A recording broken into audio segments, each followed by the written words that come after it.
تو اس کی پرواز مادی انسان سے کہیں زیادہ ہوتی، اس کے لیے کائنات کی تسخیر مادی انسان سے کہیں زیادہ ہوتی۔ اگر یہ انسان روحانی ہو جائے تو اللہ رب العزت اس روحانی انسان کو کائنات کی ساری قوت عطا فرماتا ہے۔ جیسے مادی انسان کائنات میں پرواز کرتا، اس کے اندر مختلف چیزیں تخلیق کرتا ہے، مختلف مصنوعات ہر آئے روز سامنے آ رہی ہیں۔ انسان ہواؤں کے ذریعے سفر کرنے کے قابل ہو چکا ہے۔ انسان ہزارہ میل کی مسافت پر بیٹھے ہوئے شخص کے ساتھ بات کرنے کے قابل ہو چکا ہے۔ یہاں پر بیٹھ کر اس کے ساتھ براہ راست آمنے سامنے بیٹھ کر گفتگو کرنے کے قابل ہو چکا ہے۔ اس کائنات کی وسعتوں کو مسخر کر چکا ہے۔ یہ تو عام مادی انسان ہے، مگر یہی انسان جب اپنا علاقہ اور تعلق اللہ رب العزت کی بارگاہ سے پختہ کر لیتا ہے تو پھر اللہ رب العزت اس روحانی انسان کے لیے اس ساری کائنات کی حیثیت محض ایک رائی کے دانے کے برابر کر دیتا ہے۔ حضور سیدنا غوث اعظم رضی اللہ تعالیٰ عنہ فرماتے، رأیت الی بلاد اللہ جمعا کخردلۃ الی حکم اتصالی، میں نے اللہ رب العزت کے سارے بلاد،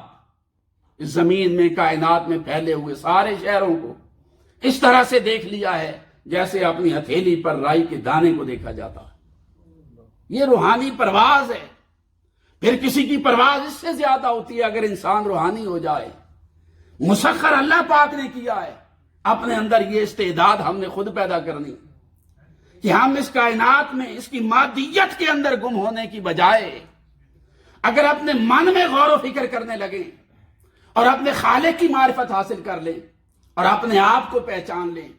تو پھر اس کائنات میں گم ہونے کی بجائے یہ انسان اپنے اندر غور و فکر کے دروازے کو کھولے گا، جہاں سے ایسے اللہ رب العزت کی معرفت کا راز ملے گا۔ یہی وجہ ہے کہ انسان جب روحانی انسان بنتا ہے تو حضرت عمر فاروق رضی اللہ تعالیٰ عنہ کی شکل میں آپ مدینہ طیبہ میں منبر رسول پر بیٹھے ہوئے یا ساریت الجبل کہہ کر عراق کے اندر نہامد کے پہاڑوں میں اپنی فوج کو حضرت ساریہ رضی اللہ تعالیٰ عنہ کی قیادت میں لڑنے والے لشکر کو رہنمائی دے رہے ہوتے ہیں۔ جب انسان روحانی ہو جائے اس کے لیے مادیت کی یہ پردے نہیں رہتے، حجابات اس کے لیے اٹھ جاتے، اس کے لیے وسعتیں سمیٹ دی جاتی ہیں۔ وہ مدینہ میں بیٹھا ہو تو عراق کے اندر تصرف فرماتا ہے۔ اگر یہ انسان روحانی ہو جائے تو یہ مدینہ کی سرزمین پر چلتا ہے، تاجدار انبیاء بلال حبشی کے قدموں کی آہٹ اللہ رب العزت کی قربت میں جا کر محسوس کرتے ہیں۔ یہ انسان روحانی ہو جائے تو اللہ رب العزت یوں مسخر کرتا ہے اس کے لیے کہ سیدنا فاروق اعظم رضی اللہ تعالیٰ عنہ کے عہد مبارک میں ایک غار کے اندر آگ لگ گئی اور وہ پھیلتی گئی، مختلف پہاڑوں کے درختوں کو اس نے لپیٹ میں لے لیا۔ صحابہ کرام رضوان اللہ علیہم اجمعین سیدنا فاروق اعظم رضی اللہ تعالیٰ عنہ کے پاس آئے، یا امیر المؤمنین آگ پھیل رہی ہے، قابو پانا مشکل ہے، پہاڑوں پر ہے، غار میں آگ لگی اور وہاں پر کوئی قریب پانی بھی نہیں اور نیچے سے پانی لے جا کر اس پر قابو پانا بھی ممکن نہیں، کیا کیا جائے؟ سیدنا فاروق اعظم رضی اللہ تعالیٰ عنہ تن پر جو چادر کی ہوئی تھی وہ چادر اتار کر صحابی کو عطا فرماتے اور فرماتے ہیں کہ میری یہ چادر لے جائیں اور اس کو لے جا کر اس غار کے آگ کے سامنے کریں۔ حضرت تمیم داری رضی اللہ تعالیٰ عنہ وہ چادر لے کر حضرت عمر فاروق کی اس غار کے اوپر چڑھتے، آگ پھیل رہی ہے، جوں چادر لے کر آگے بڑھتے ہیں، آگ پیچھے سمٹتی جاتی، یہاں تک کہ آگ اس غار میں واپس جاتی۔ وہ فرماتے ہیں میں غار کے اندر داخل ہوتا ہوں تو آگ مکمل طور پر بجھ چکی ہوتی۔ اللہ رب العزت جب انسان روحانی بن جائے اس کائنات کی ہر شے کو اس کے لیے مسخر فرما دیتا ہے۔ حضرت عمر بن عاص رضی اللہ تعالیٰ عنہ مصر کے اندر دریائے نیل خشک ہو گیا، لوگ آئے مصر کے آپ کے پاس، آپ گورنر تھے، کہنے لگے کہ یہ دریائے نیل خشک ہو گیا اور ہماری پہلے روایت یہ ہے کہ ہم ایک کنواری لڑکی کو اس کے اندر درگور کر دیتے ہیں، زندہ دفن کرتے ہیں، پھر یہ بہنے لگ جاتا ہے۔ حضرت عمر بن عاص رضی اللہ تعالیٰ نے فرمایا کہ یہ ظلم ہے، اب اسلام آ چکا ہے، میں اس کی اجازت نہیں دیتا، میں امیر المومنین عمر فاروق رضی اللہ تعالیٰ عنہ کو خط لکھ کے ان سے رہنمائی حاصل کرتا ہوں۔ حضرت عمر فاروق رضی اللہ تعالیٰ عنہ کو خط لکھا جاتا، سیدنا فاروق اعظم رضی اللہ تعالیٰ عنہ خط کے جواب میں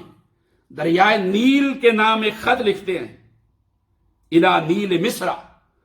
من عبداللہ عمر بن الخطاب۔ اب خطاب اپنا خط اس نیل کے نام لکھتے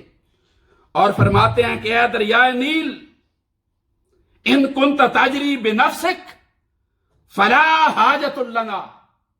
اگر تو اپنی مرضی سے بہتا ہے تو ہمیں تمہارے پانی کی کوئی حاجت نہیں ہے،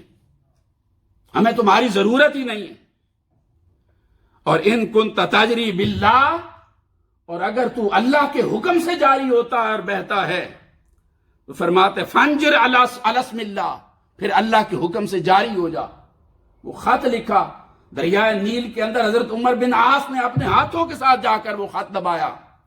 وہ فرماتے ہیں کہ میرے وہاں کھڑے ہوتے ہوتے اس کے اندر پانی آ گیا، یہاں تک کہ جب اس کا پانی 17 میٹر بلند ہو گیا اس وقت ہم اس کے کنارے سے واپس ہٹے۔ یہ اللہ رب العزت کے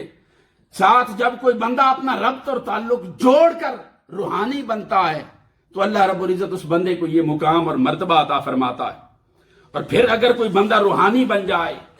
اور وہ اپنی ترقی جاری رکھے تو پھر حضرت ابراہیم علیہ السلام بھی وہی فرد تھے جن کے لیے ساری کائنات مسخر تھی، ان کے حکم یوں ان کے حکم کے تابع کیا گیا کہ اللہ رب العزت نے حکم دیا ابراہیم علیہ السلام کو کہ اذن فی الناس بالحج، کہ لوگوں کو حج کے لیے حکم سنائیں، بلائیں ان کو، اذان دیں، حج کے لیے بلائیں لوگوں کو۔ وہ وادی مکہ میں کھڑے ہو کر اذان دیتے۔ مفسرین کرام لکھتے ہیں کہ حضرت ابراہیم علیہ السلام کی یہ ندا عالم انسانیت کے ایک ایک گوشے تک پہنچی ہے۔ جب ابھی مادی ترقی نہ ہوئی تھی، ساؤنڈ سسٹم نہیں تھا، ٹیلی فون نہ تھا، ایک جگہ سے آواز کو دوسری جگہ پر پہنچانے کا کوئی ذریعہ نہ تھا، وہ فرماتے ہیں کہ اس وقت ایک ایک انسان کے کانوں تک سیدنا ابراہیم علیہ السلام کی آواز پہنچی، حتیٰ کہ مفسرین کرام فرماتے ہیں حتیٰ کہ وہ بچے جو ماؤں کے رحموں کے اندر تھے ان کے کانوں تک بھی سیدنا ابراہیم علیہ السلام کی آواز پہنچی۔